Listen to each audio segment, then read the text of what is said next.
And welcome to the Wednesday, May 14th, 2014 meeting of the Falmouth Conservation Commission. First item on the agenda are minutes, vote minutes of April 30th.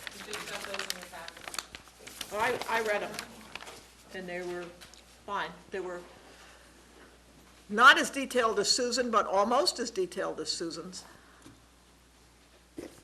So could I have a motion to? Motion to accept the minutes as printed. Those were Mark's. I know, that's what I mean. He did excellent minutes. Could I have a second? Second. All in favor of the minutes of April 30th, say aye. Aye. Aye. All opposed? Unanimous, so moved. May 7th. I've read the minutes and find them essentially complete. And so you're I'll making a move- motion, I'll make a move to accept them. and someone's going to make a motion to Second. second? Okay, motion to second for the minutes of May, to approve the minutes of May 7th. All in favor, say aye. Aye. All opposed? Unanimous, so moved. Oyster Pond Environmental Trust to discuss the land grant application for the acquisition of a conservation restriction on 22 acres located on Oyster Pond.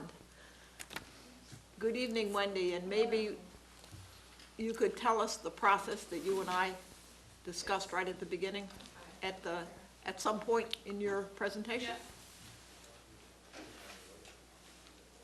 Hi, I'm Wendy Bissler, Executive Director of Oyster Pond Environmental Trust. So we are coming before you tonight because we are working with the town for the town to submit a land grant to the state.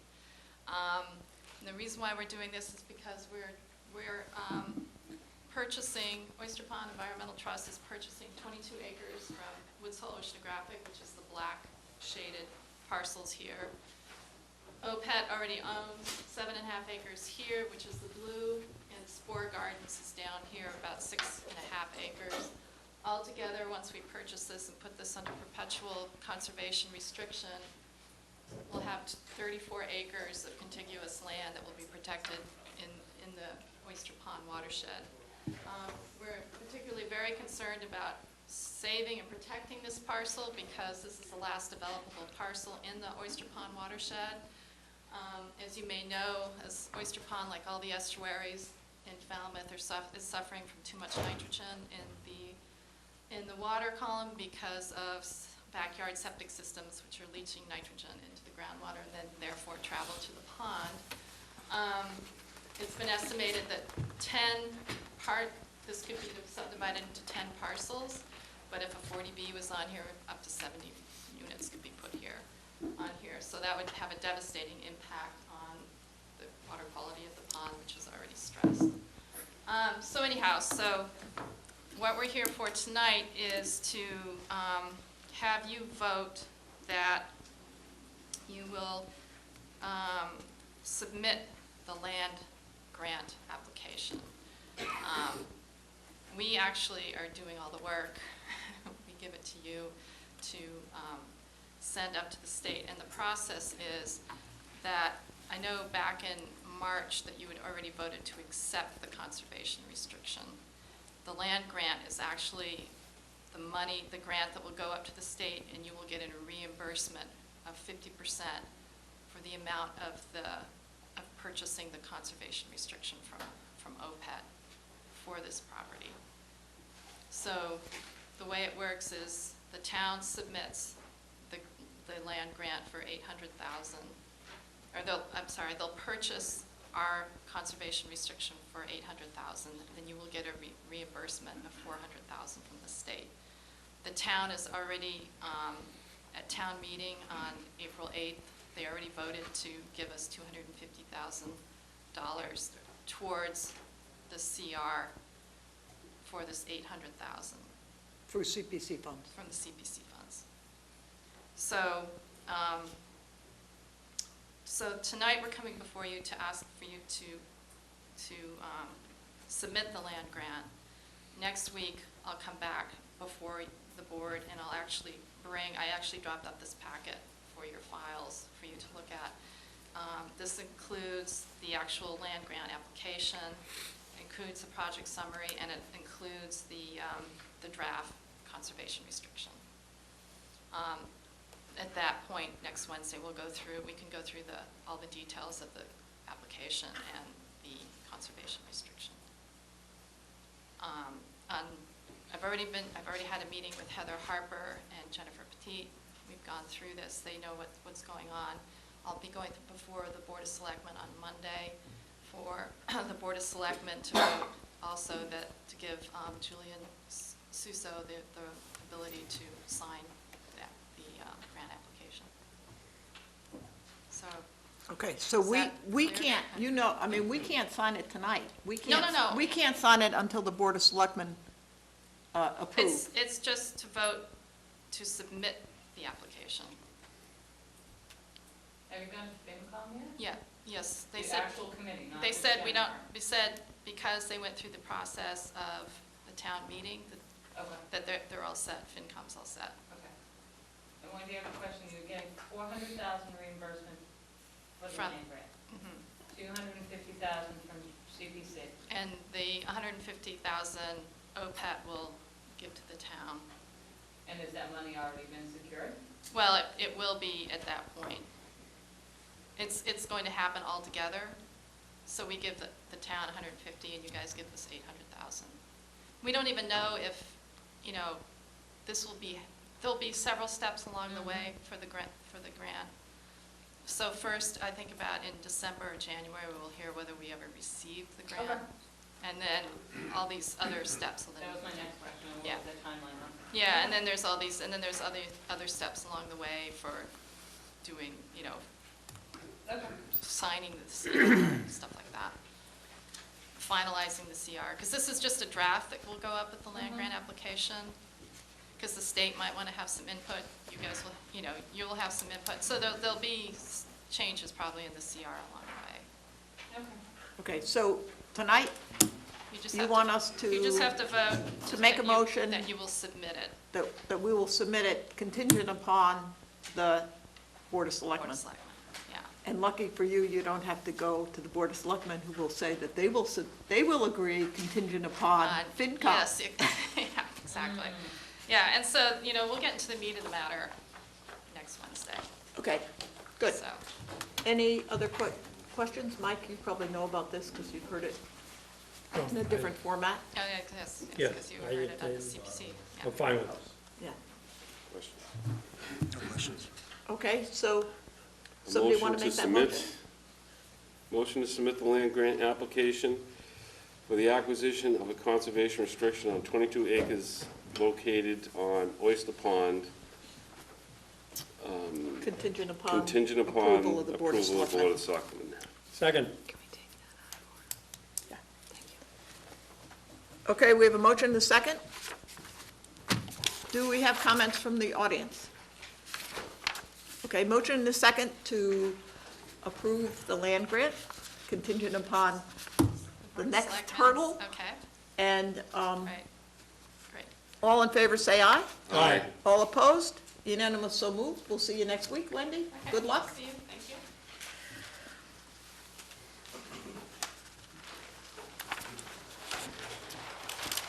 Okay.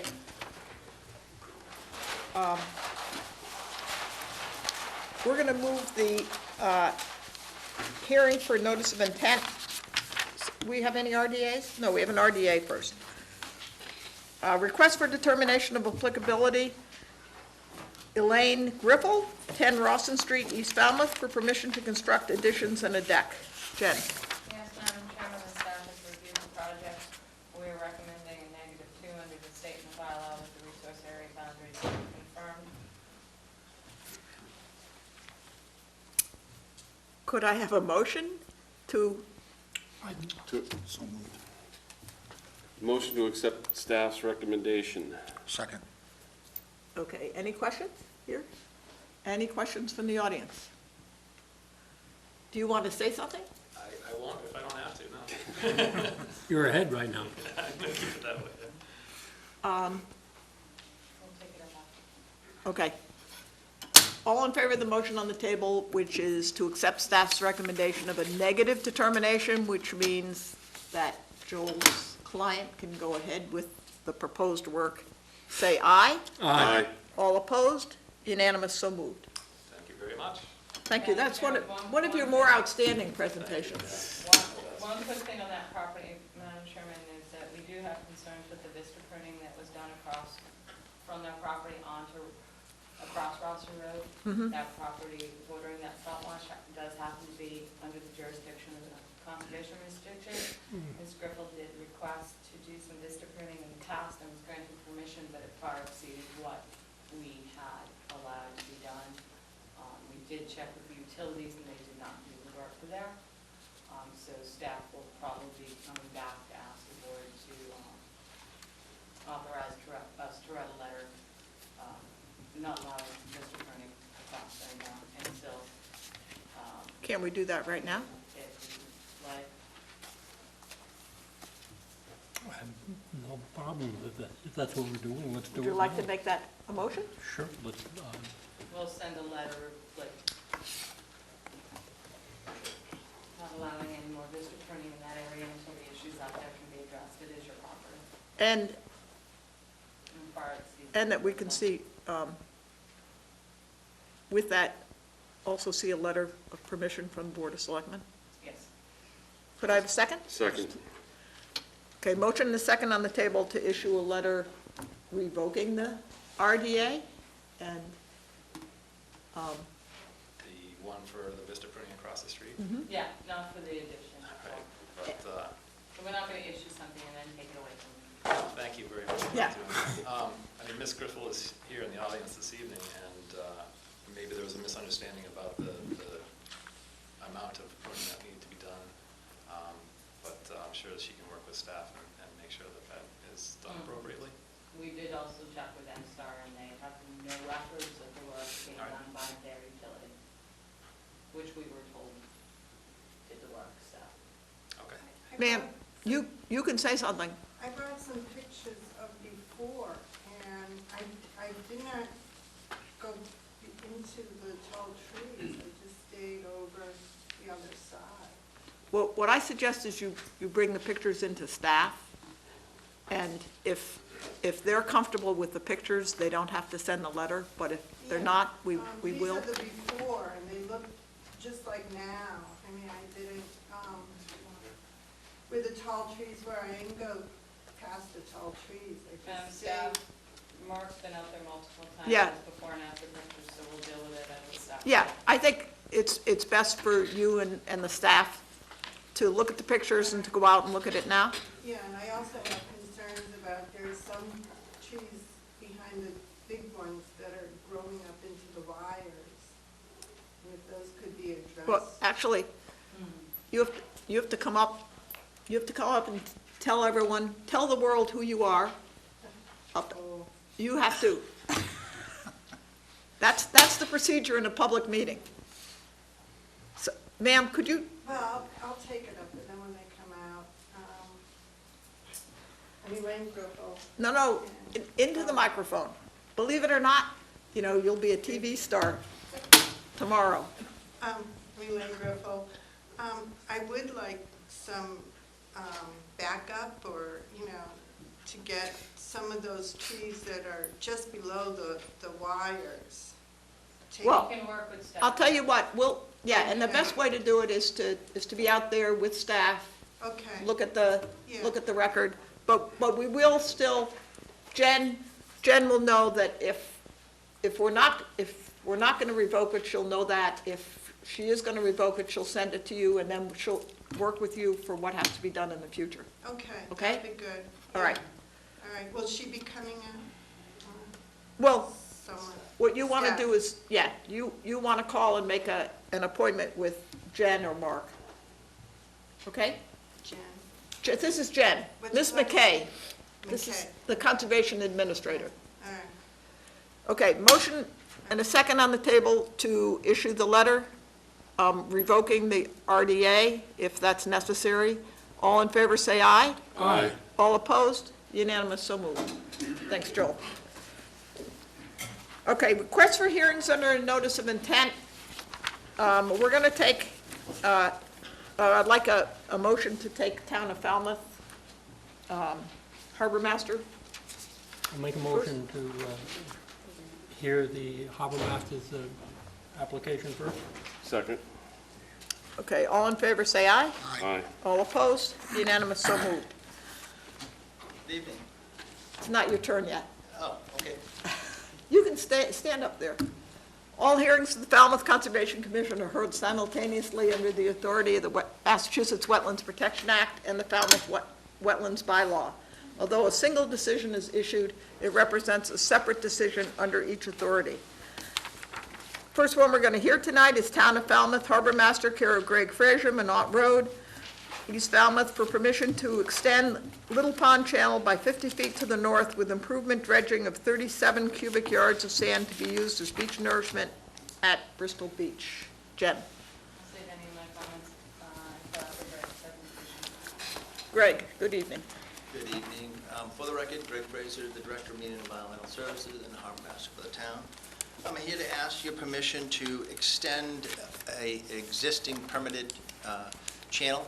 This is a water quality channel, obviously not a navigational channel, but we currently have a permit as part of the 10-year comprehensive permit to go 190 feet from the bridge. As you can see from the aerial photos that we submitted, the shoal has basically extended about approximately another 50 feet past that. We did mark it and spoke with Jen and marked the current edge of the dredge limit, and then we basically went to where that ends, so we're not really extending any further than the shoal itself. Mm-hmm. We're asking basically just to continue the footprint of the existing permit for the dredge, another 50 feet. Same methodology would be used, which would probably be a clamshell or the same type of dredging that we used at Bourne's Pond, whereas the material is scooped in, picked up, and then put on Bristol Beach. Mm-hmm. Which you also have a permit to... We do have a beach renourishment permit for that, Right. yes, as part of the 10-year comprehensive. Right.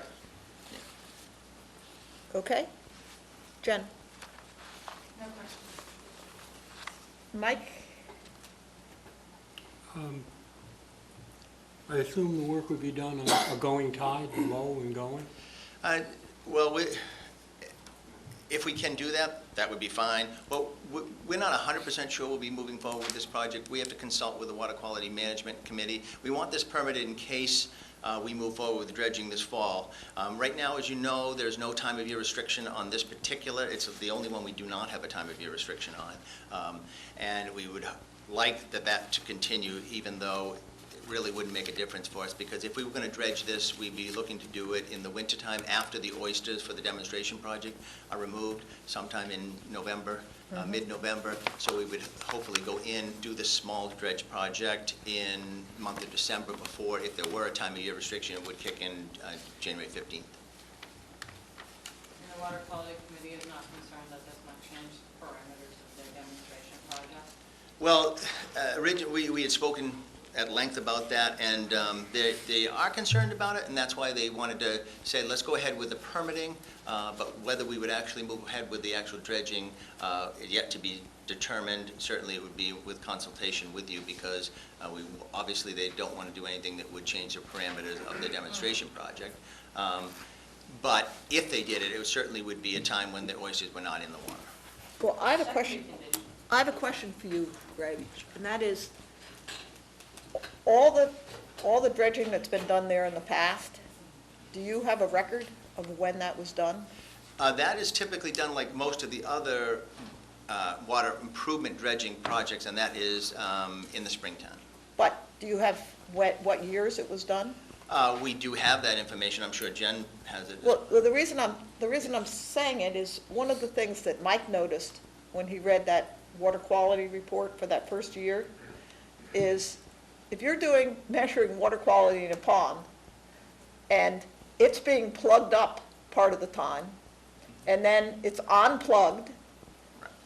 It's going to obviously, right. it's And going to then- change, and that information, you should reach out to the Water Quality Committee and Right. tell them that information should be incorporated into the broader water quality studies that have been done in that pond. And I know Sia, we've talked at length to Sia about this, and one of the reasons that we did not try to move forward with this for springtime dredging was that very reason, is because they want time to address all that. But knowing how long the process of permitting takes, we want to be able to move forward with the permitting in case we do. Right, I don't have a problem with permitting. Right. I would like to see whatever data has been collected be analyzed with the broadest background information that we have. It And I know that. makes sense. And if you have those data, Yeah, then, I do. then it should be incorporated. The Little Pond, when the harbor master's office did the 10-year comprehensive dredge permitting project, they took all the dredge projects in town and put them under one permit. Oh, I know that. Prior to that, the dredging of Fresh River, Little Pond, Trunk River, one more, was done through the engineering department. So those records are in Greg's office, they're in Peter's office. We have them, I'm just saying, it was a different, Right, and it's not department necessarily overseeing that, work. that we need those Yeah. records, but those records would be And valuable in occasionally- trying to interpret the water quality data Oh, that have been absolutely. collected for the last 10 No, years. and also, usually when, after a big coastal storm, occasionally Little Pond get plugged up, and DPW would go in there and do that, but I'm sure I can get the records from the DPW on when that was done. And we Yeah, do- well, you might suggest that SEA get them, and whoever's analyzing changes over time Yep. have those. And we can also request that information back from the DEP, because I have to submit post-dredge surveys to them anytime we do dredging. Okay, great. Russ, Good. any questions from the audience? Or comments?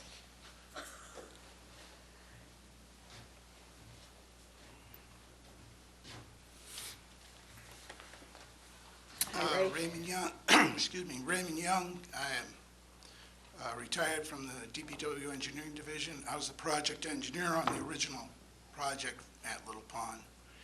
And I'm in support of the extension simply because as time goes by, the delta inside has expanded, which blocks it. So the 50, the only concern, and I sent Jen an email to the effect, I'm concerned too because hasn't really, I think the last time we dredged it was 2007, 2006, 2007, sometime in that time period. That was the last time it was opened up that I can recall. And what I'm concerned about now is it's backing down, the material's backing down the channel. And if they need to keep that shoal operating the way it is now for their testing, I don't have a problem with that. I just don't want to see the material in the riprap between the culvert and the edge of the pond to keep growing, because one of the things that does is it forces the water along the edge and can cause erosion to the Going riprap. around, The yeah. riprap is only 18 to 20 inches below the established bed of that channel. And that's about the only comment I had. If it could be done, and it's not going to interrupt them, but it does need to be done. The project was designed was a mixed project between the engineering division and the DPW, because of responsibility for a failed culvert that we found after Hurricane Bob. The culvert was failing. Actually, the Conservation Commission, the Shellfish one at the time, George Souza, and actually the old Pond Watch group. So we incorporated in that a number of different things that each group needed. Conservation was concerned with beach, and we were concerned with culverts and maintaining the channels. The Shellfish Warden had gotten money after Hurricane Bob to dredge the channel in. There was no extensive channel until that point, and he came to us to get it permitted, which we did.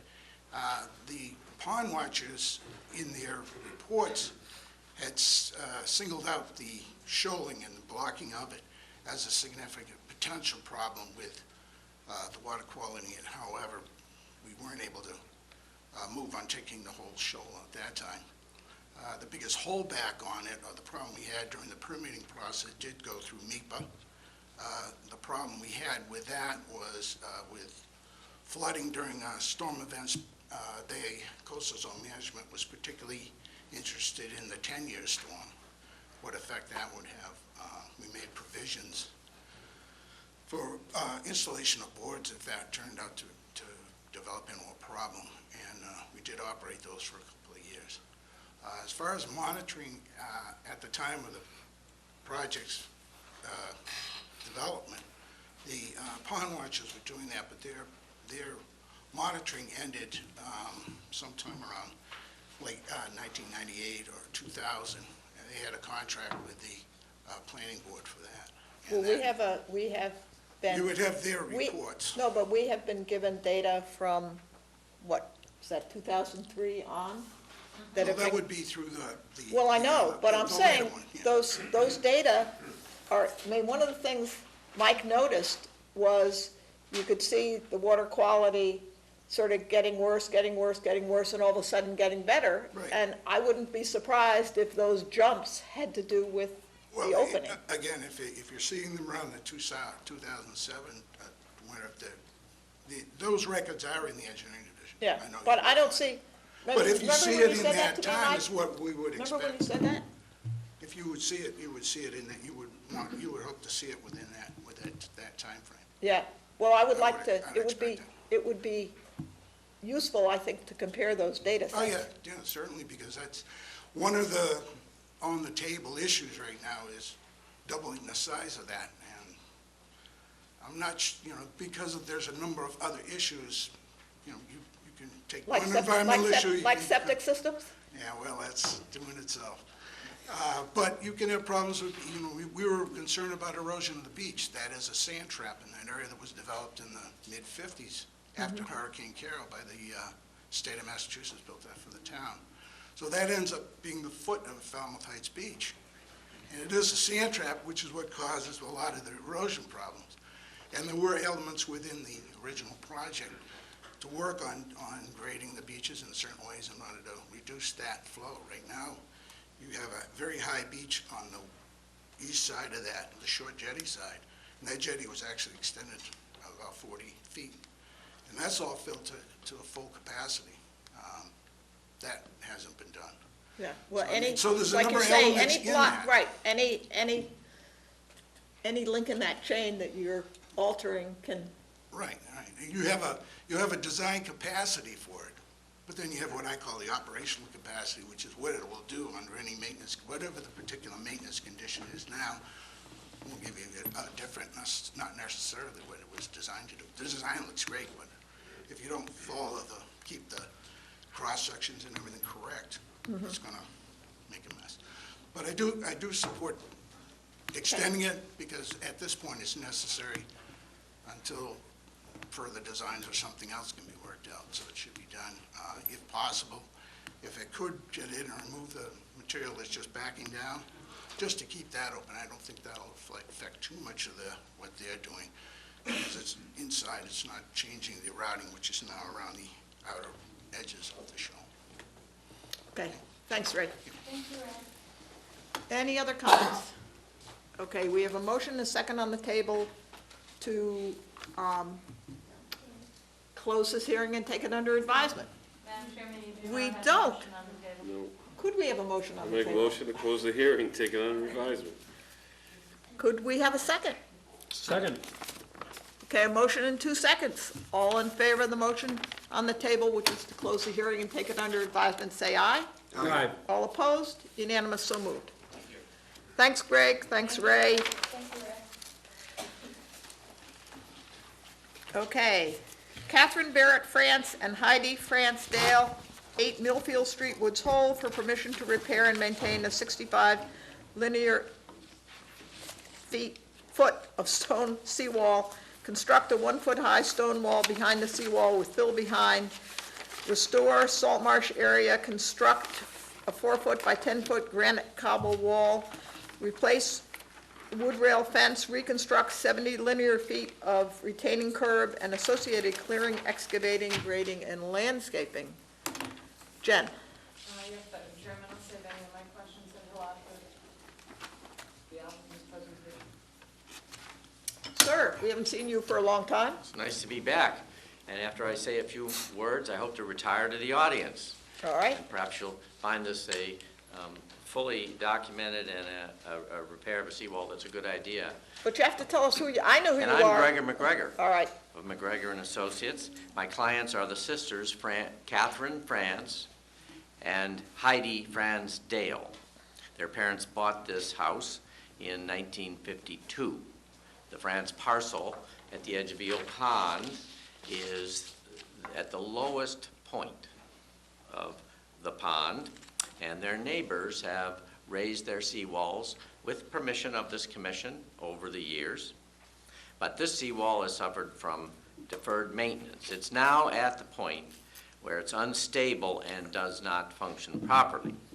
So you have an NOI to seek approval for repair of it, associated earthwork, construction of a secondary wall, yard restoration, small increase in the wall's height, but not even to raise it to the level of the levels of the abutting properties. The construction of a 12-inch high secondary retaining wall about 15 feet back behind the seawall will ensure the stability and the integrity of the existing seawall, improve and protect the existing salt marsh, which will be restored, manage storm drainage, and provide the property owners with some usable outdoor space.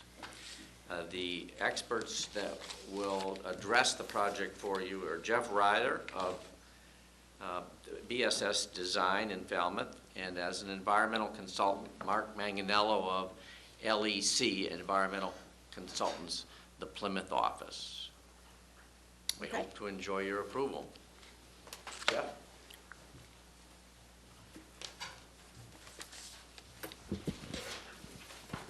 Good evening. I'm Jeff Ryther with BSS Design.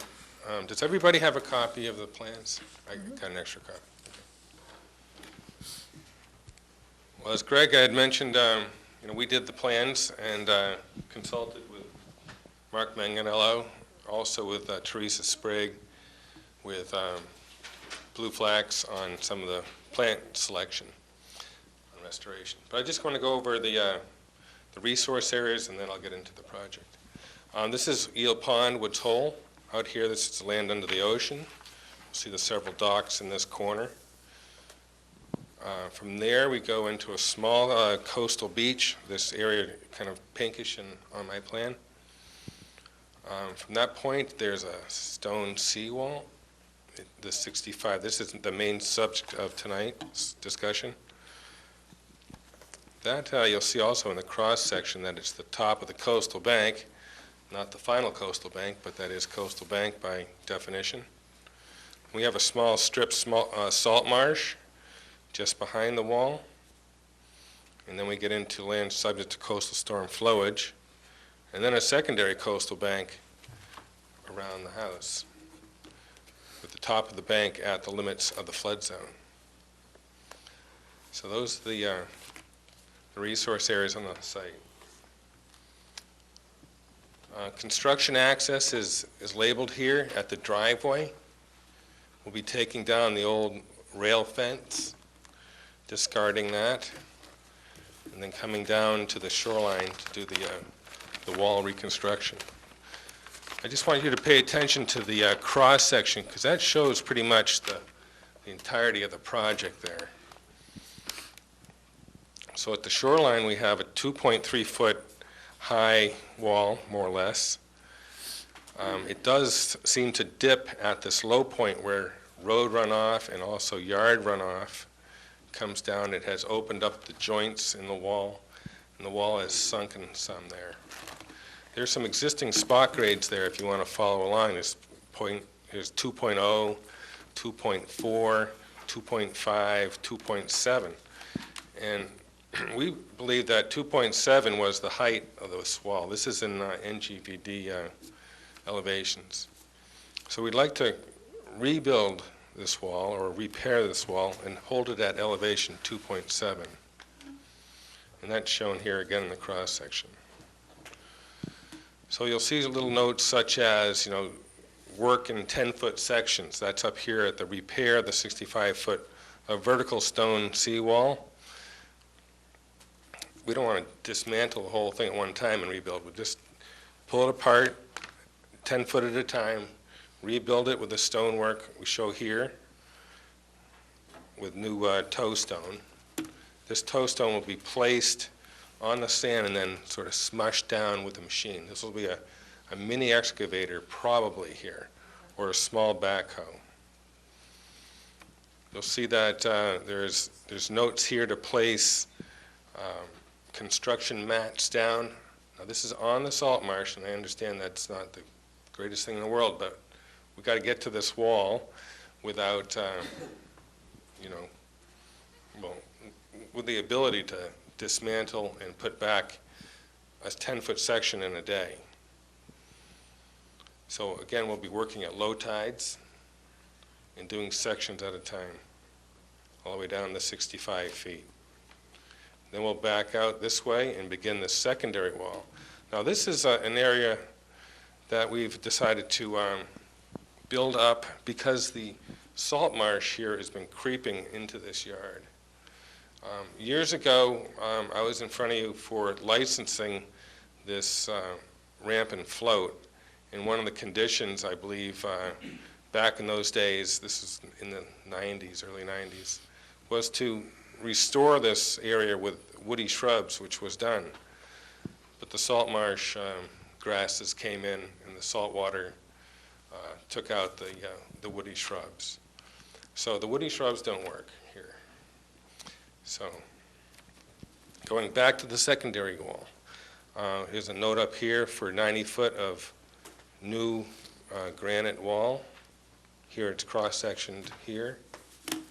Again, with this very similar capstone, keeping with it with that same design, but only a foot tall. So we'll have an area here that pitches from 4.5 to 4, and then we'll drop down a foot to the salt marsh, to the wall, to the seawall at elevation 2.7. One of the other items on the plan was to replace the wooden rail fence. And lastly, to rebuild some of this curbing here at the base of the slope. And that'll be done from the parking area.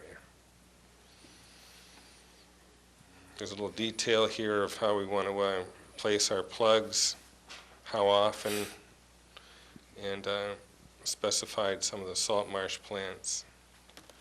I think at this point I can hand it over to Mark Manganello.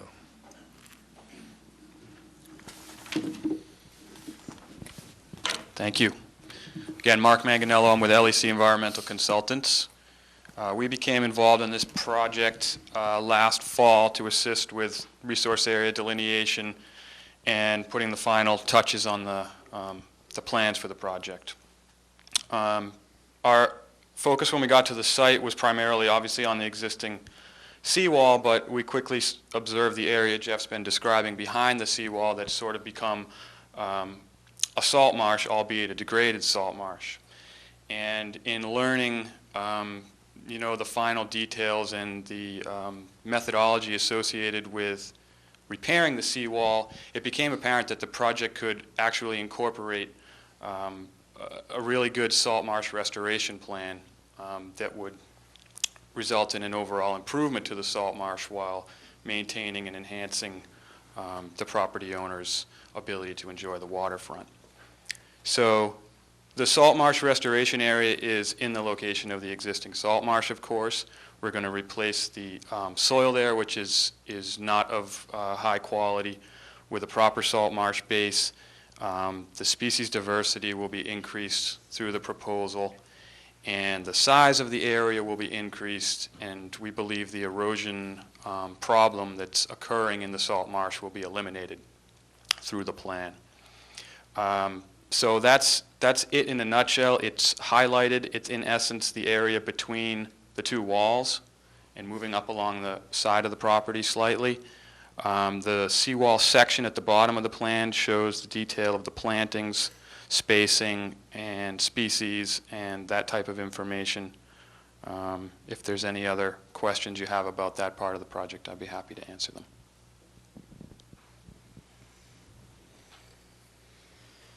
Thank you very much. Jen? Yes, Mark, I was out there early March, before anything was really Did we talk about incorporating maybe some salt tolerant shrubs at that time? I kind of. We did. Okay, and they're not incorporated in the plan right now? Well, the one plant we have that covers that to some degree, I would say, is the rose mallow, which is a 3 to 6 foot high plant. I don't know that it's considered a woody shrub per se, but it provides some. Is it a native salt marsh species? Mm-hmm. I have a question first, No. I'm sure Mario will have some comments on that. I heard grumblings over there. And obviously, salt marshes should be able to migrate inland. The wall's going to kind of stop that, but we're talking Woods Hole. It really would probably make it about as far as the house. And then it has kind of migrated towards the house. Yeah. Mr. DiGregorio was out there yesterday and did notice some sea lavender and everything kind of seaward of, landward of the second proposed wall. Mhm. So that marsh might be a little bit more extensive. The elevation of the wall, the existing wall now is like 2.5 and 2.7 off that southern side, so we're just going to continue that. We're going to raise, it's kind of. Yeah, it's variable. Jeff, you might be able to answer this better than me. I believe it ranges up to 2.7 presently at the highest point. And that And corner, that southern corner, right, Jeff? So then Yeah. you should raise that. Make sure I get south right here. Yeah, Yes. so it goes 7.2, Yeah. and then you have the proposed. Right here, there's a 2.7. 2.7. 2.7, and then the other spot grade you have is 2.04. Yeah, the 0.4 is Almost coming up, that's the lowest point of that wall. That's Yeah. where the you runoff. basically go from high to low, yeah. One thing I do want to bring up, and Well, I think it's going to be. the wall itself is going to be all 2.7, Yeah, oh, yeah. all right. Correct. Oh, no, I know. We're going to level it off at Yeah. 2.7. 2.7 is right in this area here. And then you go down to where we experienced, Right. we saw all that runoff right there. Isn't that where Right. that pipe is too? There's also a pipe at the lot line. But I did want to mention know one thing. anything about that Now that we're pipe? talking, I said, do we know anything about that pipe? I don't know much about this pipe, except for it trickles at low tide. We might. There is a trickle, and I believe this pipe drains some of the ball field area. All right. It's not part of the highway, or not highway, but the roadway drainage. But I did want to bring up roadway drainage. I was down there the other day, and the crew that was working on the street said that they're going to be making sure that the sidewalk and the road itself doesn't drain onto this lot. And so they're going to be doing some modifications at that apron in the driveway. So there is a lot of runoff that sneaks through here, and is part of the problem down here with erosion. And hopefully it'll be corrected. Right. Between what we're going to do here and adding in the coconut mat and the plantings, and slowing down or shutting off that road runoff, I think we're going to get it here. So, Okay, I have one question, actually, two more questions. What did you say about putting the mats down for construction? Did you say we're going to or not? yes. You are, okay. I think it's right here. There's a note to place the mats on the behind the wall. This is where the small excavator. Yep. Hopefully they would use rubber track excavator, but also with mats. Now we'd be putting those mats down on the marsh. The marsh isn't the healthiest marsh, but it is salt marsh. It is sort of bony soil beneath it, but it would support a machine, a smaller machine. So we would mat this whole area here, so we wouldn't have to restore as much.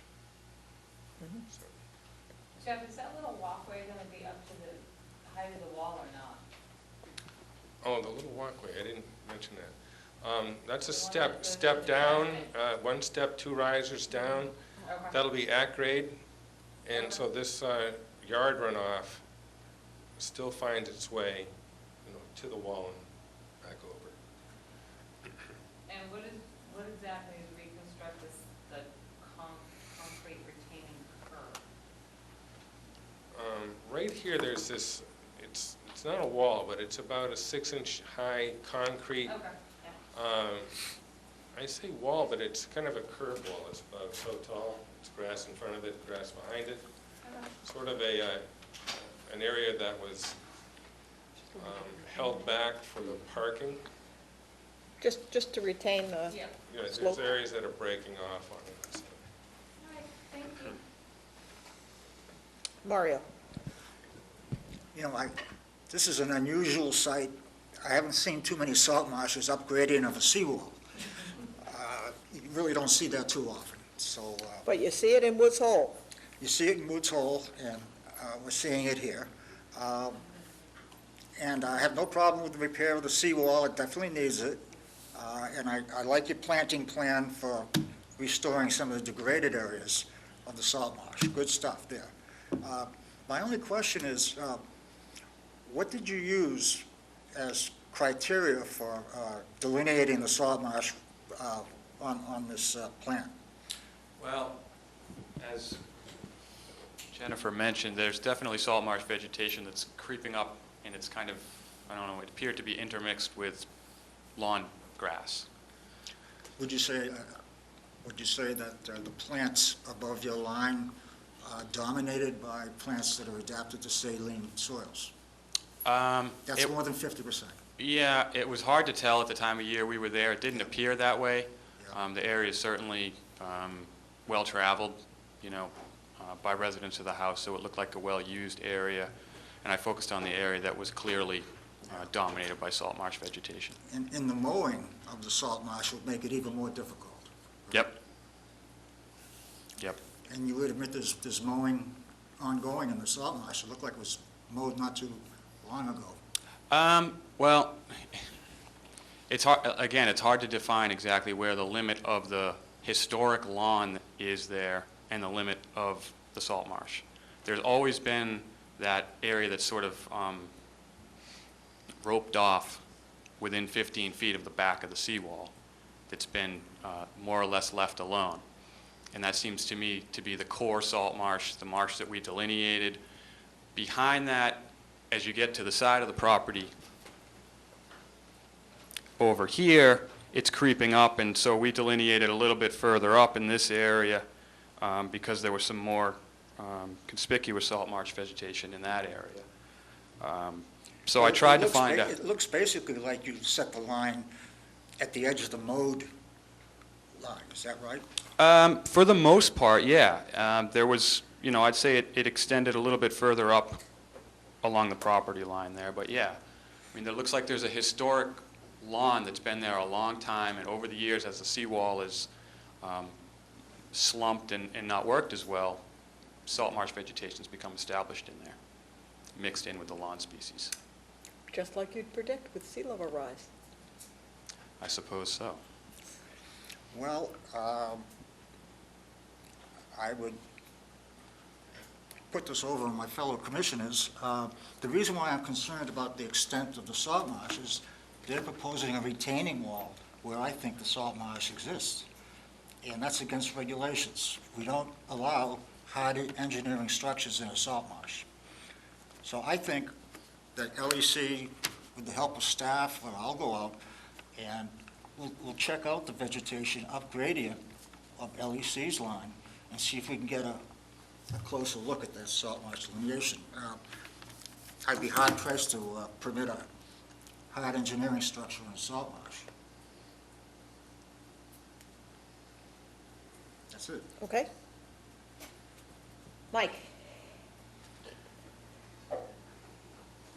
The north-south section of that proposed wall, at some tidal event, are we going to divert flow onto the property to the west?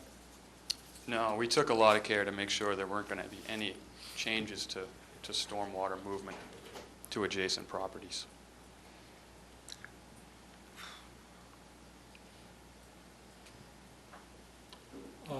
I got to defer when it comes to the vegetation to my fellow commissioners. Personally, some kind of hard, I know hard line isn't normally a good thing in a salt marsh, but we got an odd place with a stone wall on the other side of it, and some kind of delineation that would keep the two separated and more specifically keep the mowing to a minimum, if you will. I think it's a good thing. Might even help with the erosion and runoff I if think they it will. allowed the mowed area to come back to its full growth. Yeah. And then, of course, it'd be easy to see exactly the landward extent of the salt marsh. That's my only issue. I think it would be good if they considered a soft engineering structure. I know they have to, that's where they're going to be doing a lot of the restoration. And certainly there is gully erosion where it says runoff there, no doubt about it. That needs restoration. But I do have a problem until we find out the full extent of salt marsh with that retaining wall. I believe at least a portion of that retaining wall is in salt marsh. And just because it's mowed, that's an alteration to a resource area. And I believe that's right, Jen. Alteration of vegetation In a salt marsh? is an alteration. Correct. Anything else, Mike? I'm good. Russ? The seawall really needs to be repaired. Is there a way, how much of that retaining wall would you say is, do you think, would be in the salt marsh? That's think- not the one Mario's concerned with. Yes, He's he is. concerned with- Yeah. I thought it was the landward one. Yes, Yeah, that's what he yeah, just that's- pointed that's- out. This is Yeah. what that's what I'm talking about. Seawall definitely has to be fixed. Oh, no, the no doubt seawall about needs it. repairs. I'm talking about the new structure that they're I'm just proposing. curious He if doesn't know, that's what he if there's says. an adjustment, saw- it could be a slight adjustment even. Yeah, I'd say it's the southern half is And how much? probably, Adjusted how much? what's this, a 20 That's a scale? 20 scale, yeah. Can I just add one more piece of information about sort of the history of permitting on the property that I hope will shed some light? 35 feet. I think Jeff mentioned it earlier. There was a previous Conservation Commission permit for this property, which involved a planting plan along this 15-foot swath behind the seawall. And so that was a condition. It was part of a plan. I don't recall exactly what year it was. But at that time, that was established as the limit of the resource area on the property. So they've been mowing the lawn on this property. Yes, there's salt marsh vegetation in it now, but there hasn't been any effort to try to creep closer to the water with their lawn area. I think there's been lawn up to that point going way, way back in time, and they've been continuing to mow it as they always have, and that included a conservation permit at one point. You know, this leads to an interesting philosophical point I know. going over time. That yes, people may have been able to do certain things at certain times, but as wetland resources migrate inward, and as we resurvey an area, which we have to have an area surveyed within, what, 3 years for plans? Then it may be that some of these things change. And so what's accepted as a historically, this area was cut, but it has nothing to do with resource, then that's fine. Historically, it was cut. But if we're talking about resource boundaries changing, then we can't necessarily say what was allowed in the past will be allowed as you go forward. I'm just throwing that out there. I'm not Yep. saying with this specific. Sir, Mr. McGregor, before you address that, I have several other questions about this, and then we can get into that discussion. Okay. Madam Chairman, if you don't cover one topic, I need to ask a question about something. Okay. I have a question. This has nothing to do with the philosophy as to how we might be deciding what to do here and whether we would like to go out and re-survey. Here's what I want to know, Mark, and you know this as well. For salt marsh to exist, salt marsh of a certain quality, a certain vegetative state to exist, it needs to be inundated periodically. And if you're raising this seawall, I don't have a problem with it, Yep. but if you want to maintain a salt marsh behind it, How often do you think it's gonna get inundated? Yeah, we checked the tides and made sure that it would get inundated frequently enough to justify the plant species selection as a high marsh. So you're confident that it will? Yep. Okay. And you're proposing to put fill behind this little, what did you call it? What did you call the inner wall? Oh, yeah. You're proposing to put fill behind the inner wall. How much fill are you proposing to put in? Like volumetrically, how much? Yeah, Or how deep? no, volumetrically. How much I don't know the answer fill? to that. Jeff knows that I love to ask cut and fill calcs. Well, I don't know if I can give you a number exactly, but to give you a, again, look at the cross-section. Oh, it's stone wall. It's filled here about a foot, and then it tapers to, as you go upslope here. So there'd be no fill in this location, but about a foot of fill behind. So we're not talking that many yards, and it's primarily going to be topsoil. Does that answer your question? I don't have the number. It doesn't exactly answer my question. But it's I not won't gonna pin be you an down. exorbitant amount. What we're trying to do is create sort of a level area just, to the west, of the boathouse. There's a doorway here to the boathouse. They have a picnic table here. We want to try to make this a little bit more of the sort of level spot, and then let nature take its course in the buffer. So we're trying to take care of runoff, saving the marsh, fixing the yard. It's kind of a multi-purpose project here, but I think we're looking at everything. And I know that, maybe we're not perfect with that salt marsh delineation, but we are going to plant more up into here. We'd like to stop it at the walk and stop the marsh at the wall. Jeff, just to correct you, it's not a buffer, it's a resource area. Pardon me? I said you Well, called it a is, buffer. it is a buffer too. It's also, It's it's a buffer to Eel it's Pond. also saltwater, so just slight correction. 30 yards, maybe? 30? Yeah. 30 yards, Jeff, kind of guess. Oh, not even close. That wouldn't be. 40 by 20? By a But foot? it tapers for a number, so,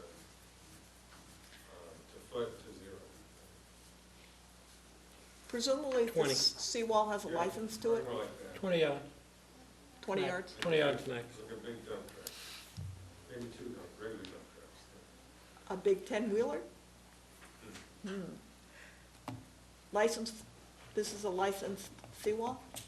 Yes, it's under the dock license that we see, it's in the notice of intent. Well, I did notice it, but This license number Does it- 3305 includes the ramp, float, and the wall. does it have a height on the license? Of the seawall? Usually they have, I know it hasn't changed, except for it's slumped here. I mean, it hasn't been rebuilt or repaired since Okay. licensing.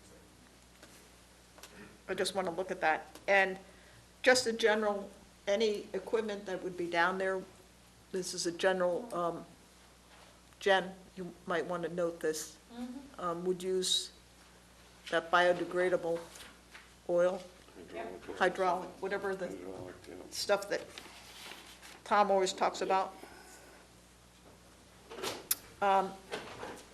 And when you had a prior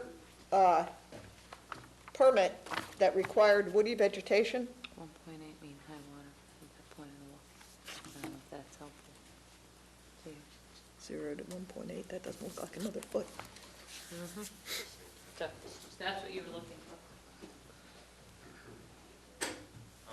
I wasn't the engineer of record for the conditions that were, or for the notice filed then. So one of the conditions at that time was to have the seawall and dock licensed, and that's when I was hired to do that. So there is an order of conditions that was met at the time, we got compliance for a woody strip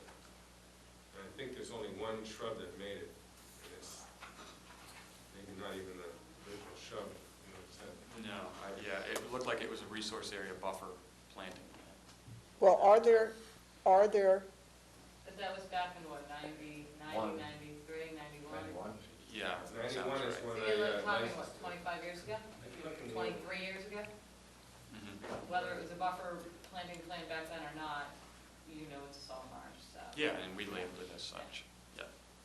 but my question is, as an alternative to this little wall, Mhm. whether there's woody, Absolutely, they are. salt-loving Yes. shrubs that could be put there Mhm. instead of this wall that would delineate that. Yes, sir. And I wouldn't be opposed if there would be a small increase to have a little bit of a flattened area for a picnic table. But water, water, water, if you put a new lawn in, who would know about that?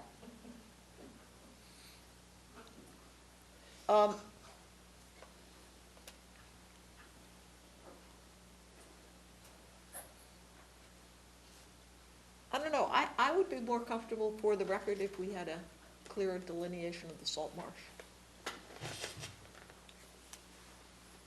Yeah, I kind of agree with Mario on that. I'd like to see some sort of, I mean, I don't have a problem with the project as a whole, but I agree with what Mario's saying is, I don't have a project Maybe at an all. adjustment I don't have here a or problem at there. all, but I would like to know what the resources are and what the trade, there might be a little trade-off, you're planting more here and you're not planting there. What do you mean? Well, Jeff said that you're gonna get, I'm not quite sure what he was talking about, but he said you're gonna get extra planting where you take care of the erosion area, this area here. Or it says. where the runoff, C5 runoff. yeah. So, I mean, there may be a trade for restoring an area there versus an area that is returned to lawn and better able to be maintained as lawn here. Yep, I see what you're saying. So that's, I mean, other than that, I would like, Can I make a motion? Or Yes. Is it premature to no, do no, so? no, we can't make a motion because we have to ask them if they'd like a continuance. Ah, there you go.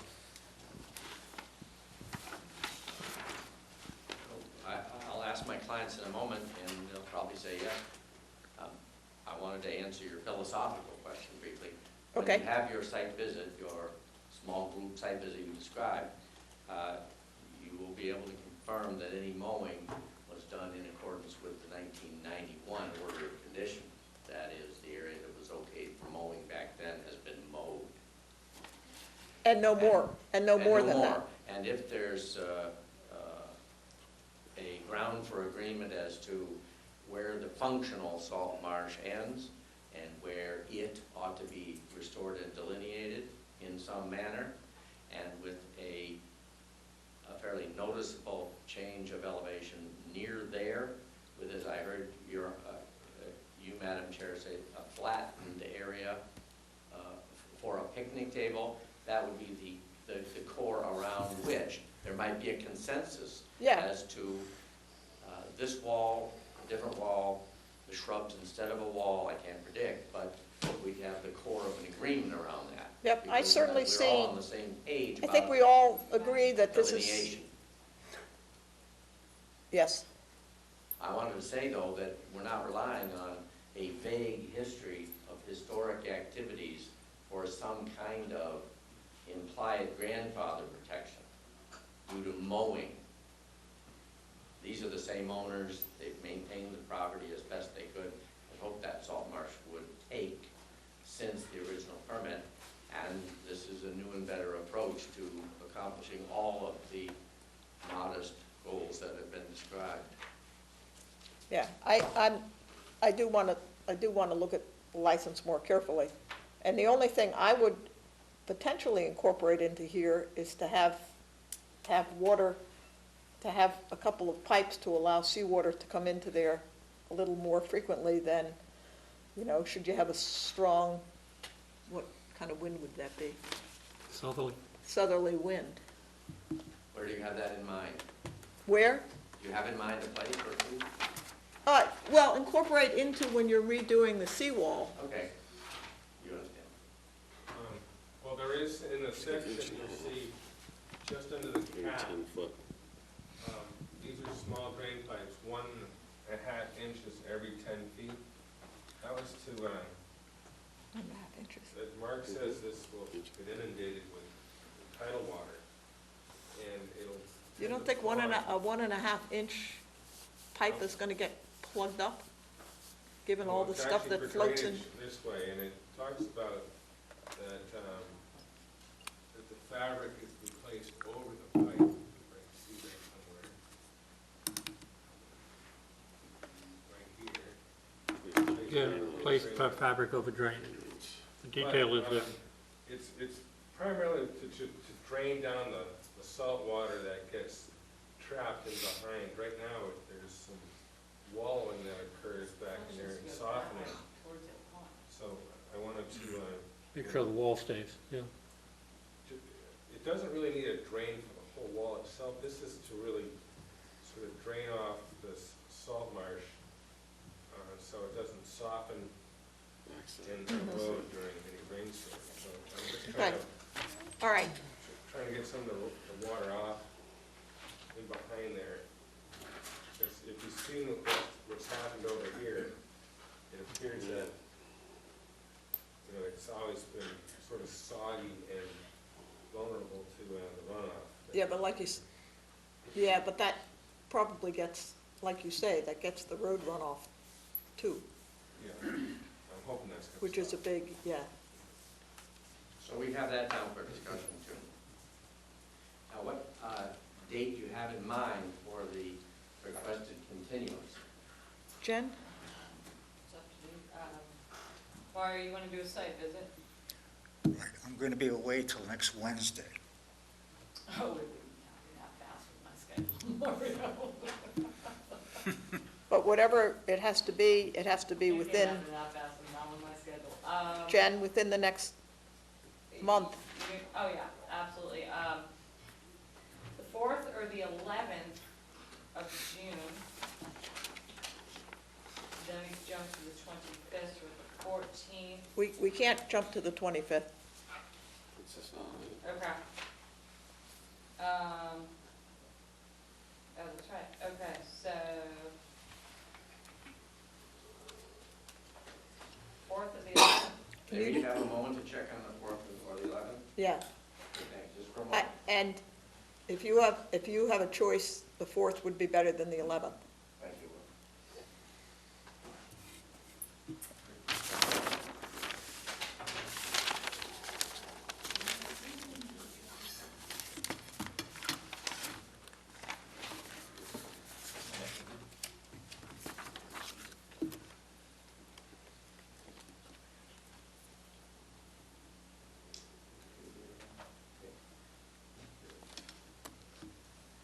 We'd be happy to agree to a continuance to the 11th, because that would also provide, that would also allow getting any plan changes to you a week ahead.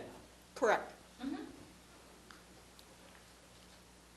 Okay, now you can make a motion, You're Mario. gone till next Wednesday. I would like to make a motion that the hearing be continued to, what was it again, June 11th? June 11th. June 11th, Second? pending a site visit. Well, let me put it this way. We got Memorial Day. It has to be done before then. No, I understand that, Oh, yeah. Madam Chair. All right. No problem.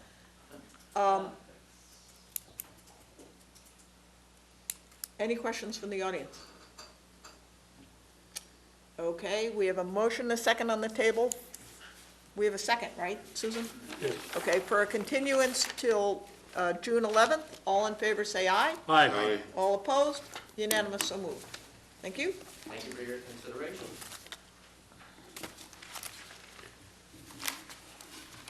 Mark, can you email me tomorrow on some proposed dates? Memorial is on Wednesday, and I'm off on the 23rd, so, Okay. yeah. And then we have Memorial Day.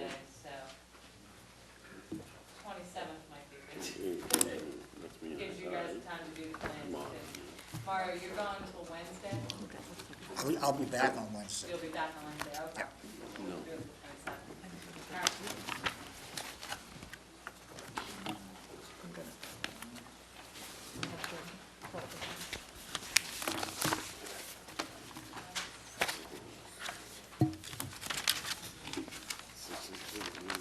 Jeff? Check the license again too, okay? The height of the seawall. Check it. I just looked at it, I mean, the title heights are on there, but they don't have an elevation on top. But it is drawn the same way. It's drawn to scale, you say. Just look at it while you redo it. Thanks, Jeff. Thank you. Is that copy shrunk down at all? It might have been.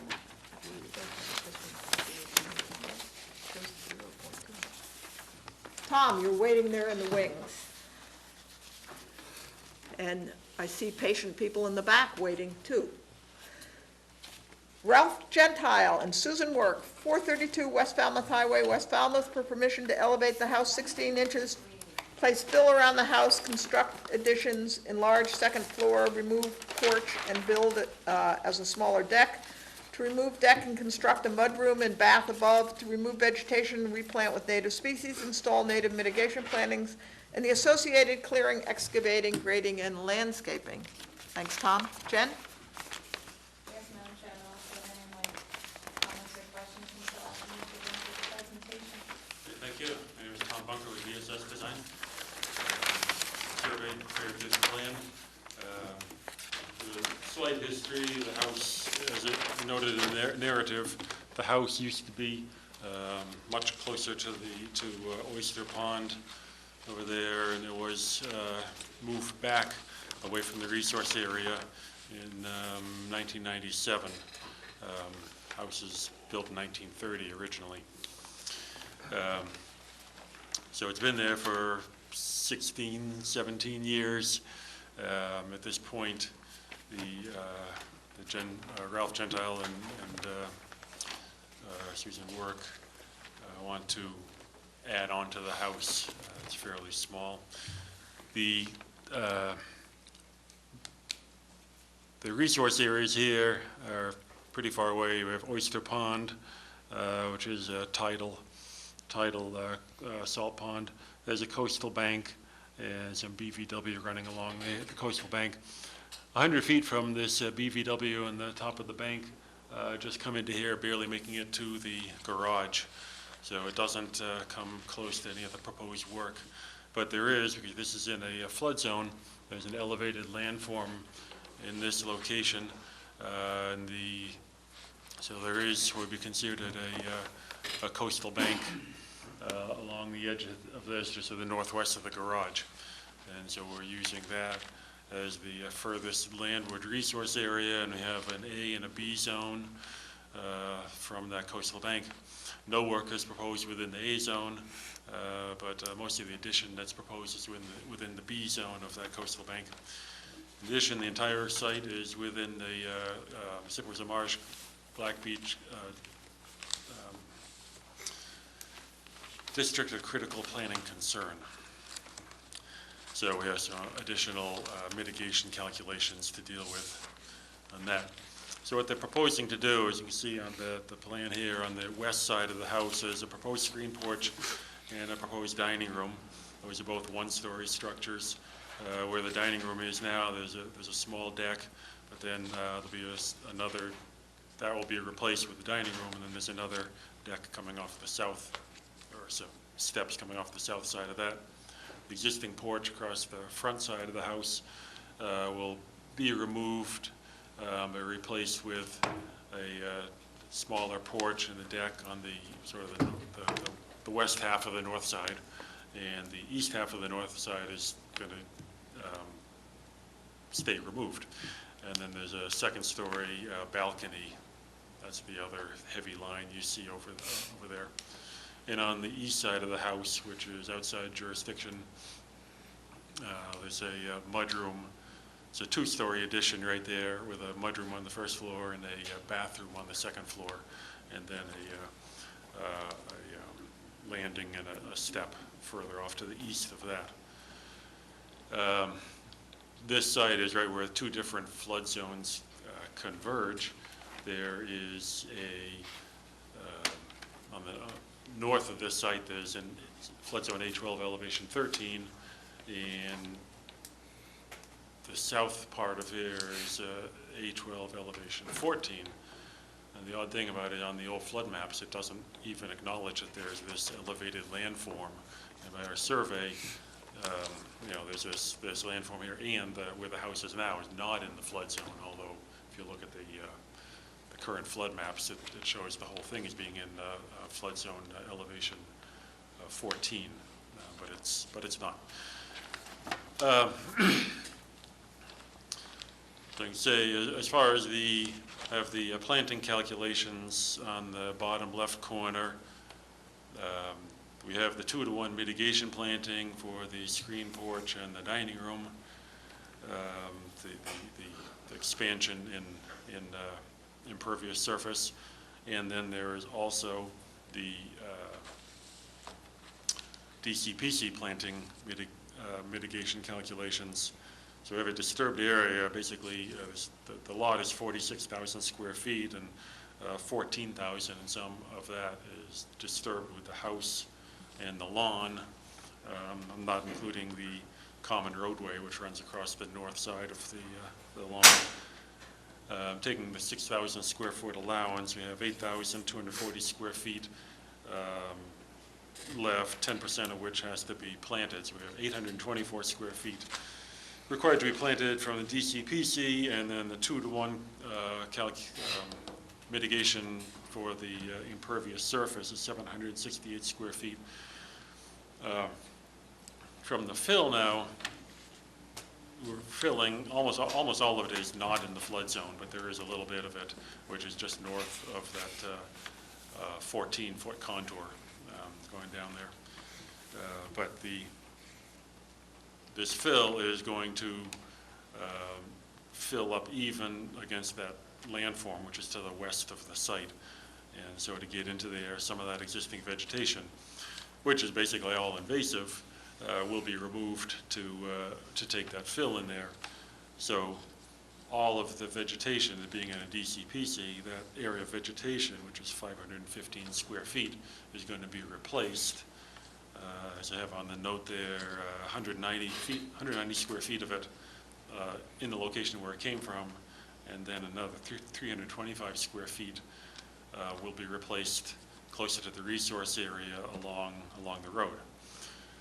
Now the flood maps that are coming up, the flood zone is up to, I think it's elevation 16, which 16 on North American vertical datum, which the new maps are on, which is equivalent to 16.9 roughly on the datum on which this map is drawn. So I've elevated, placed the fill up even a little higher than that, up to 17.2. So there is about 2 feet of fill directly around the house and around some parts of the house. The house is being lifted 16 inches, and that fill will be feathered out to the north. I feathered it out so it's basically slightly flatter than a 10-to-1 slope, so that it will not run the risk of it being considered a coastal bank in the future. Along the southeast corner there are a couple cedar trees, so the fill had to get a little bit steeper to protect those cedar trees from the fill. If necessary, put a small like semicircular tree wells around it to protect those 2 cedar trees and the electric meter in that location. There is 1 cedar tree which will be removed, which is just to the south of the house. Couple non-native trees, I think it might be a Bradford pear and a lilac and some other things going to be removed. I think you can see though that there's a lot of mitigation planting going on for this. 2,107 square feet being proposed in here. I think it's a good trade-off. Also the fill and the lawn would be, the filled area will be created as a lawn, a Falmouth-friendly lawn with the loam and drought-tolerant fescues planted on it. And again, it'll be fairly flat, so as, not prone to runoff and erosion. Dry wells will be installed for roof runoff, all of those other precautions. I'll take questions. Thank you. Jen? Yes, Madam Chairman. Tom, I am going to have to say, so you're filling the property to raise the house to get it out of the flood zone? That's correct. Okay. I have a concern with that. Okay, so the board can handle it, but I am concerned with altering the land form to raise the house out of the flood zone. Why don't you just raise the house and put it on? He's actually not in the flood zone Oh, now. But I thought you said you were going to be in it. Yeah, but In the future. he's applying now for it. He's not in it. So he's not asking to put fill into the flood zone. He's just asking to put fill into the DCPC. Got it, I see it, there's that line. But it will be in the flood zone. It will. And this way, In a whole month and a half. Yep. Okay. It's, I can point out, it's allowed by, under FEMA. It is a recognized method.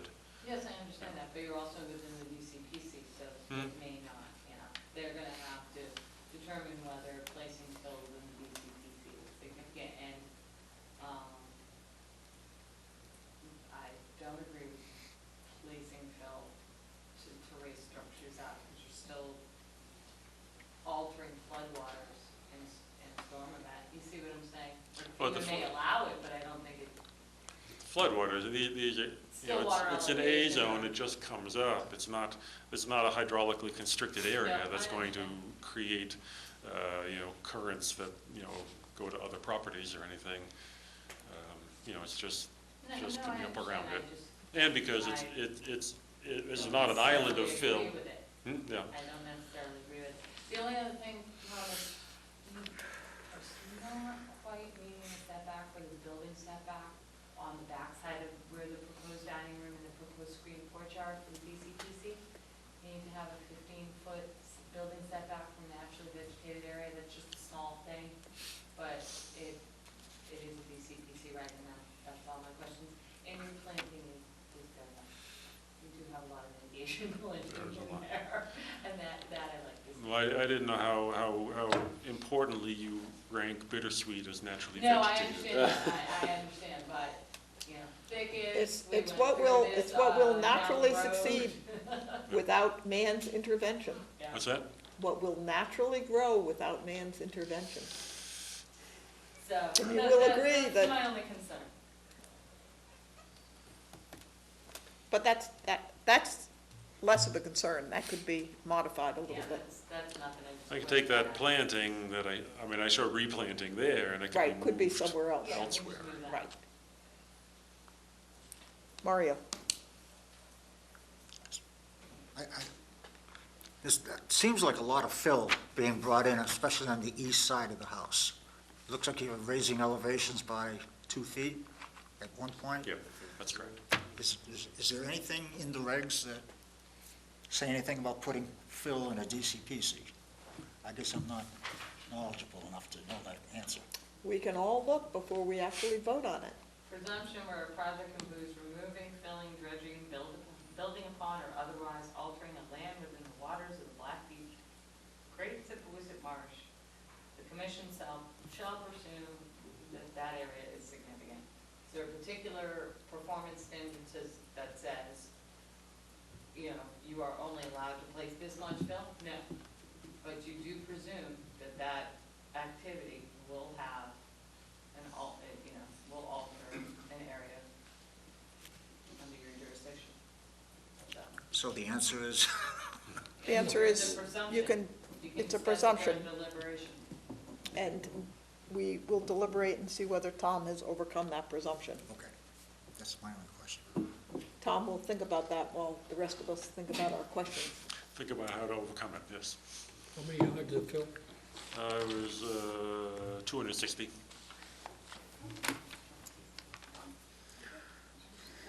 260 ton? Yes. Okay, thank you. That's about 15 10-wheelers, right? I was gonna say, how many trucks is that? 12 yards, Didn't 12 we- yards in a small truck, 20 yards in a big truck, 20, didn't he say, 20, Tom always says 16 to 20. yeah. Yeah.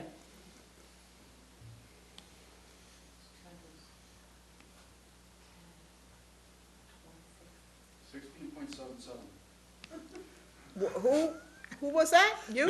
There you go. There you go. Is that the big one? Depending on who's Truck or driving it, small Mike. dump truck? 15-yard truck. 16 and 3/4, huh? Is that what you Correct. said? Okay, Yep. it's your turn.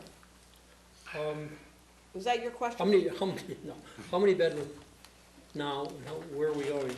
It's a 4-bedroom system. It's a 3-bedroom now. What does it say here? I've got it here.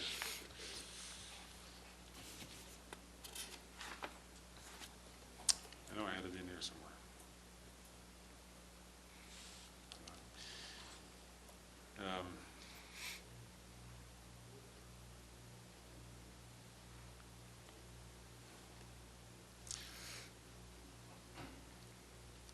The house is currently listed by town as having 3 bedrooms. The proposed plans show 3 bedrooms.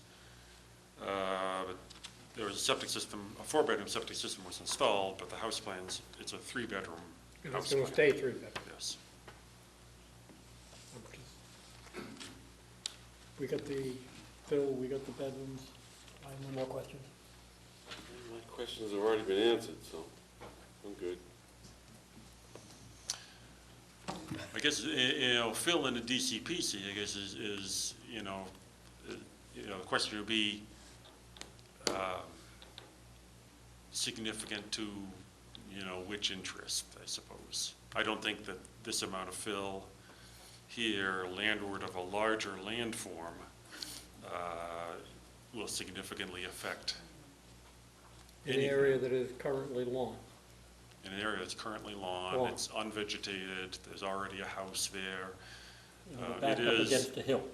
And it's against, it's I'm not saying that I have a No, problem I with know. this project, I just think that it's important.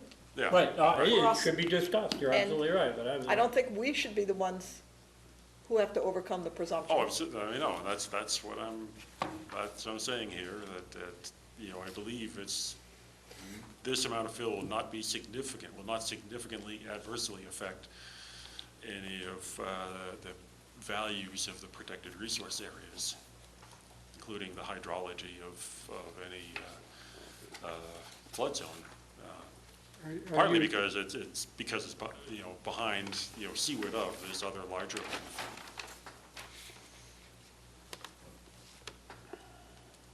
Any more questions? People have enough information? I'm good. I have- Okay, Move to close the hearing and take it under advisement. he'd like to move to accept, but, I like that.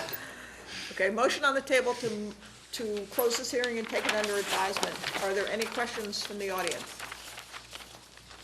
And I actually had somebody write me a letter and say, the audience feels that only allowing them to ask questions after we've closed and put a motion on the table means that we don't think their comments are valuable, but that's not true. We do think they're valuable, and there are times where people will comment, and we'll take the motion off the table, and we will continue a discussion. So, just to alleviate that fear of anyone from making a comment. Motion is second on the table to close this hearing and take it under advisement. All in favor, say aye. Aye. All opposed? Unanimous, so moved. Thank you. Thank you. You're up. Next, Mike. Oh, you're not? Who's up? That gentleman in the corner? Yes. You're up next. All right. Paul and Deborah Schmidt, 381 Edgewater Drive West. This is the garage project, right? Okay. For permission to remove the existing detached garage and deck and to construct an attached garage with breezeway, porch to install native mitigation plantings, expand the driveway and associated clearing, excavating, grading, and landscaping. Jen? won't make my comments until after the applicant's presentation. Sir? My name's Robert Brayman from Brayman Survey and Associates, and we are proposing to remove an existing garage at the site, build a new garage, breezeway, deck, porches, and extend a little bit of the driveway. The project is within Zone A of a salt marsh, and within Zone A of a salt pond, and Zone B of a salt pond. There is a total of 1,547 square feet of mitigation plantings that would be required. That would be for Zone A and the Zone B. And the plan shows that we have provided 1,552 square feet. So basically, that's the project. Okay, and it's to redo the garage and attach it with the breezeway? Correct. Yes. Jen? I do not have any comments, no, questions. I will say that, we'll probably give you a variety of plans to choose from for the Okay, mitigation. sure. I Yeah. keep that under the direction of you folks, sure. And to alleviate Mark's concerns, I did look at the old plans, and the mitigation is not being counted twice or Yeah. anything like that, so. This is a pretty little piece of property. Mr. Berman, you were the engineer on the seawall, correct? Correct, yes. When was that? Do you remember? I think it when was that around submitted? 2007, possibly, 2006. Yep. Looks good after all these years. Yeah, there was a little extension that we did. Mario? No questions or comments. None. I think it's a good project. Mike? Trees. Trees. I don't see, there are trees in the south side, south center. There's at least 4 to go that, are they being replaced? Yes, it's noted on the plan, or it's in the narrative that any trees that be removed would be replaced in accordance with your regulations. Yeah, but I don't, there were trees to the, I walked around, it looked like the trees to the north, trees to the south, and trees to the Well, the west. trees to the north are in the right-of-way area that's belong to the Seacoast Shores Association people. Pretty much the lawn on the north side of the house goes right up to the property line. Right near the corner existing dock, that, there are at least, there are trees in this area, there are trees in this area, and there are trees, and Yes. I assume they're, Trees here that are close to the property line, these 3 would be removed. The trees that are located there are in between the driveway extension and the planting area. No, I think what he's saying is they're not on the, normally we require all trees to be on the map, Okay. so that when you go, you can't. so they don't disappear out. The trees that are supposed to be there are there when you return? Okay. I can provide that if necessary.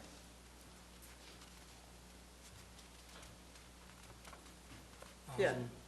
I think it, Condition a new We'll plan? do that to- yeah. for the administrator. Yeah, condition a new plan that has the existing trees on it, and then just X out the trees that aren't gonna be there, and Where are you gonna put the new And ones? you can condition, well, or condition that the new ones will be at the direction of the, in consultation with the, Sure. with the office and with you and your, huh? I said Mark goes out and sites where he would like the new trees.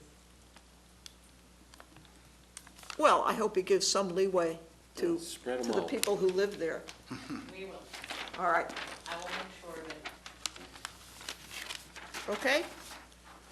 Any further questions? Could I hear a motion? I make a motion to close the hearing and take it under advisement. Do I have a second? Second? Okay, we have a motion, and a second to close the hearing and take it under advisement. Any further discussion? Any questions from the audience? Okay, we'll take the vote. All in favor of the motion on the table, which is close the hearing and take it under advisement, say aye. Aye. All opposed? Unanimous, so moved. What period? second. We're behind. Yeah, you already, that's what you're doing? I thought you were listening to me, Mike.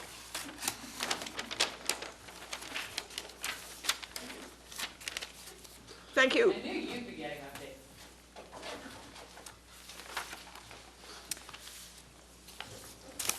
Robert and Michelle Tortelli, 168 Edgewater Drive West, East Falmouth, for permission to construct a 3-bedroom, single-family house with entry porch, deck with stairs, to install a walkway, driveway, AC units, a Title V sewage disposal system, utilities, native trees and shrubs, and the associated clearing, excavating, grading, and landscaping.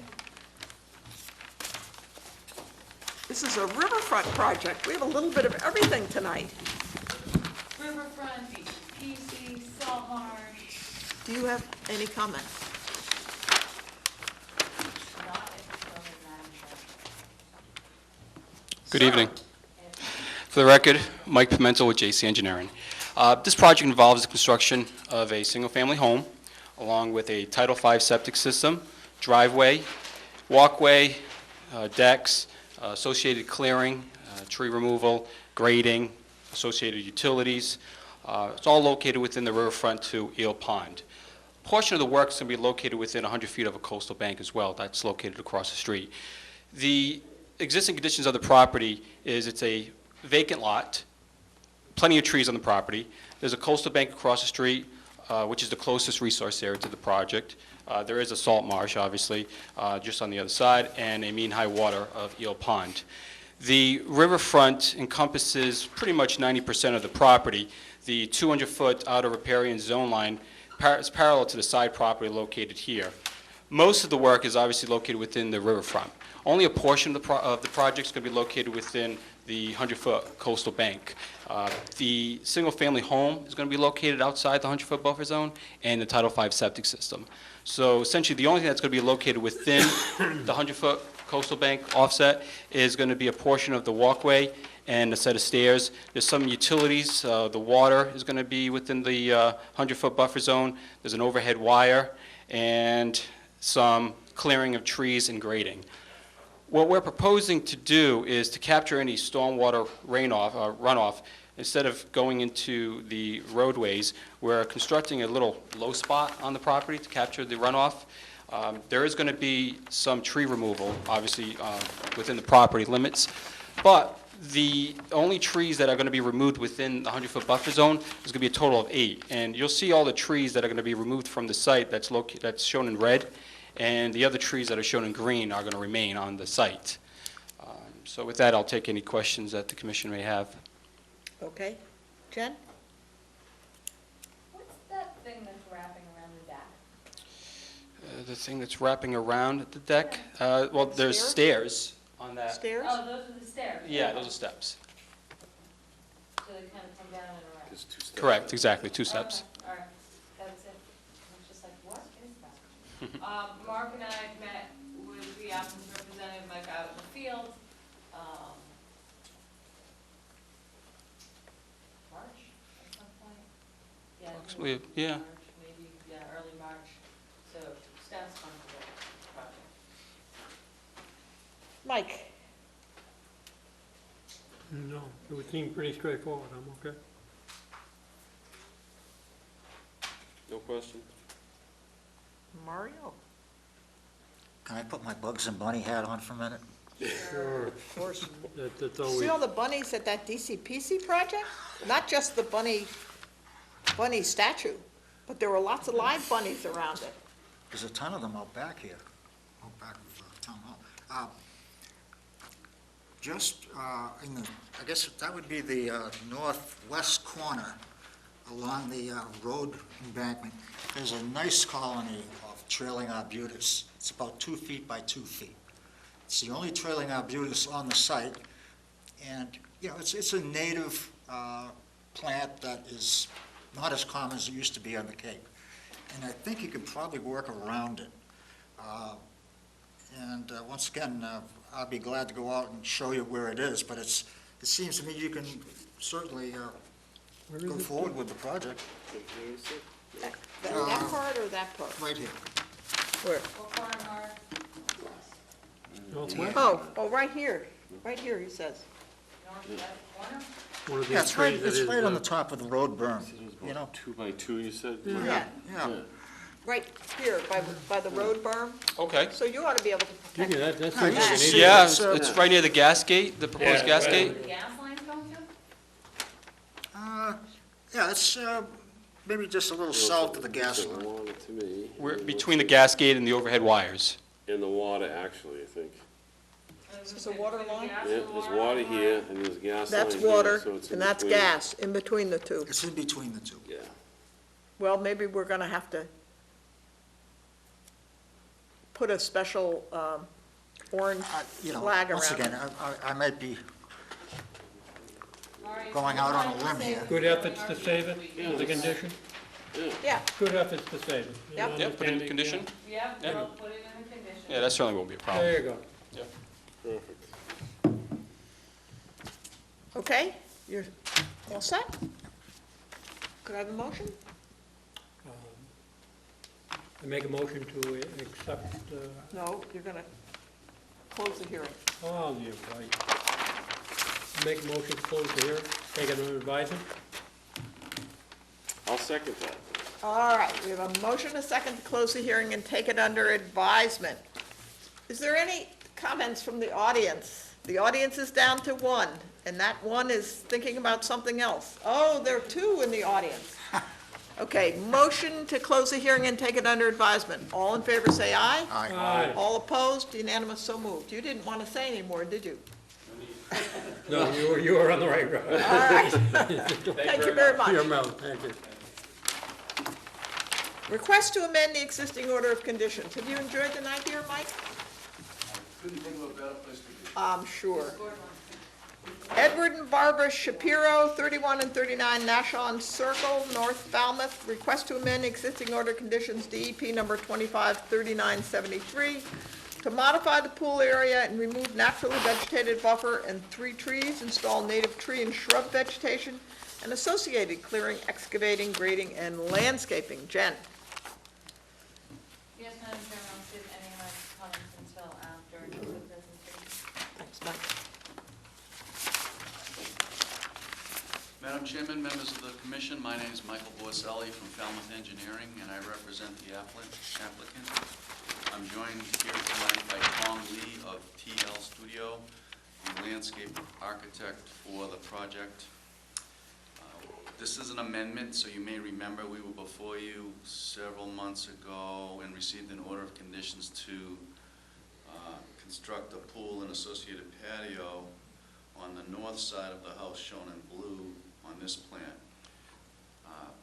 The project proceeded, and then there were, as it evolved, the design, there's a wish to alter the patio design slightly and alter the location of the pool security fence and remove a small area of invasive plant material in the outer buffer zone B. So we applied for an amendment to do that. The alterations in the patio area have resulted in a net increase of 55 square feet of additional impervious surface in the outer buffer zone B. There's a requirement for a 2-to-1 ratio to offset that increase, and there's a requirement to place it in the A zone, if possible, and adjacent to an existing vegetated buffer. So we're proposing to supplement what we had originally had approved by this commission by enhancing this proposed buffer with an additional 110 square feet of native plantings.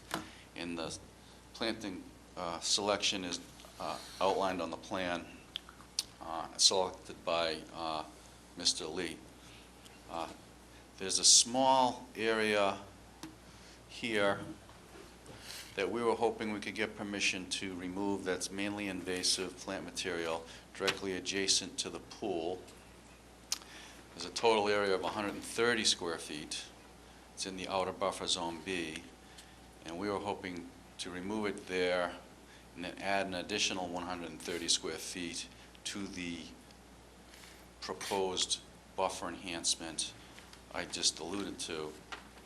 in the A zone, so that invasives would be removed, and then new natives would be planted in the A zone. And all of the calculations are shown on the plan. That's the basic project.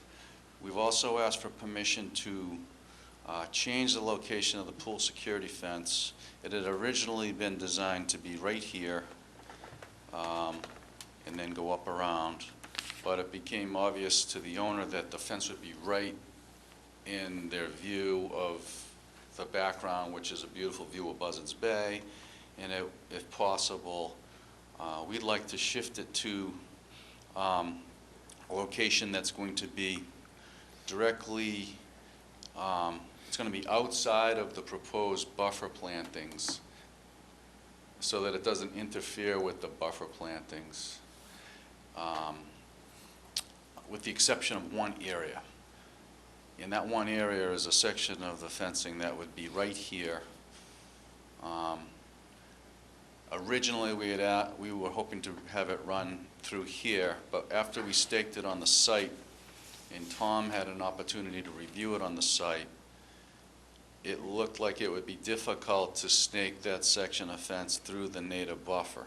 So on last Friday, we went to visit with Jen and tried to describe this to her, and I think we convinced her, she can speak for herself, I'm sure, that if we shifted it a little bit this way, and we picked a route, Tom picked a route that would be able to go through that vegetation without any impact. In fact, we provided you with a little narrative, my new favorite word, about You're working hard on about the methodology that would be used, and Tom can paraphrase it if you'd like.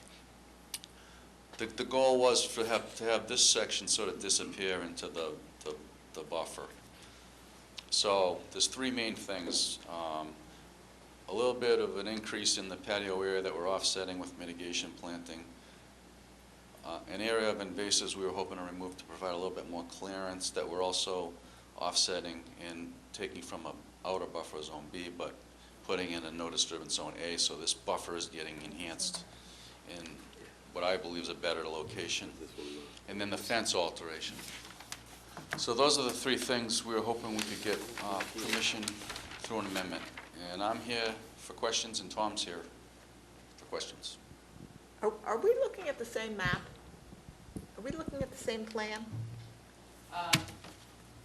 They revised, they're just pool fence location on the 13th. 513?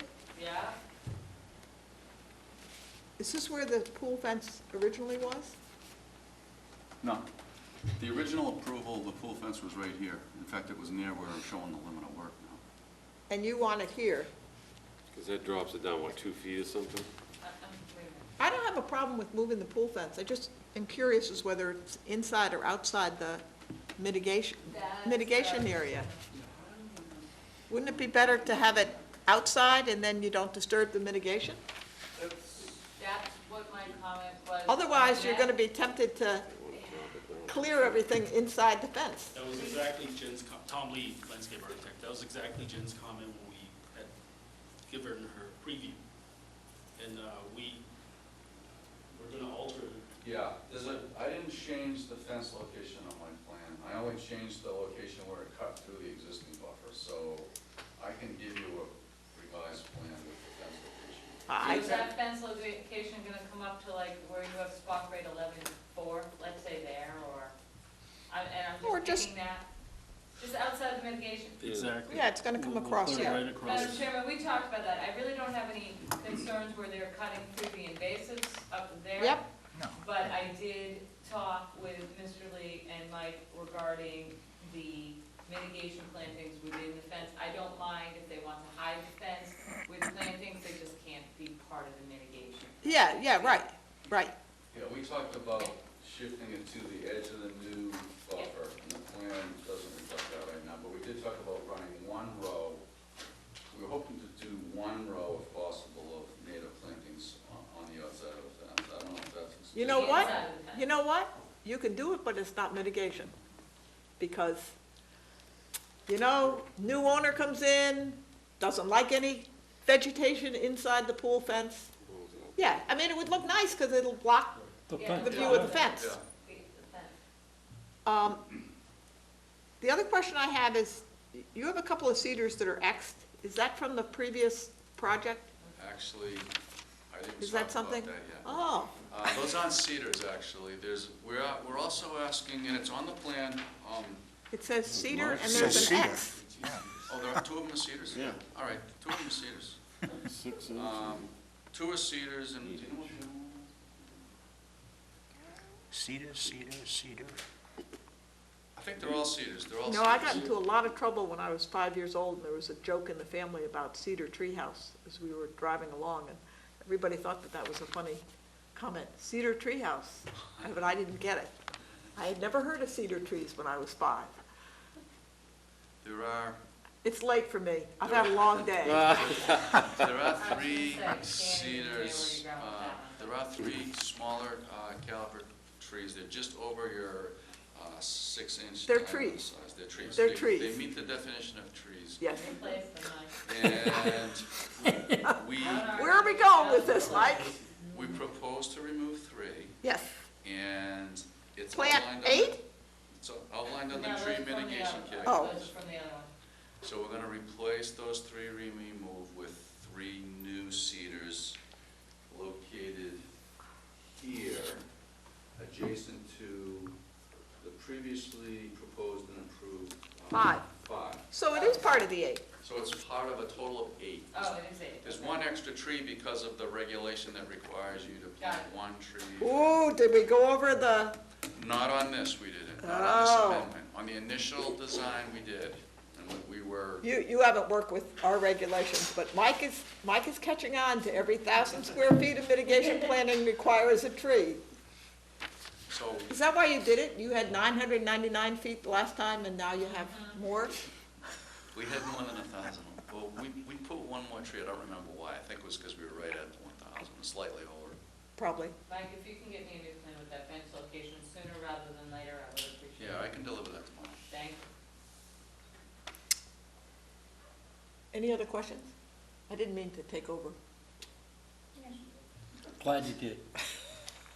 I have just You- one comment. You 3 gentlemen seem to be running out of steam tonight, though, whereas I'm just kind of warming up. You keep me up beyond a certain time, and Too much coffee. Too much coffee. I knew I shouldn't have given you that shot. 2 to 2? Espresso. Oh,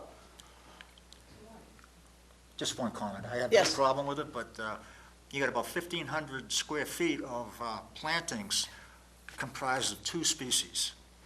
And I'm kind of a bugbear about diversity in our plantings. So other than, you know, a monoculture of pepperbush and Virginia rose, which are fine in and of themselves, maybe you could work with staff about adding some more. massaging that, you know, a little bit. I'm gonna I'm with defer Mario, to Tom. I like. Yeah. Yeah, sure, that's fine, we understand that.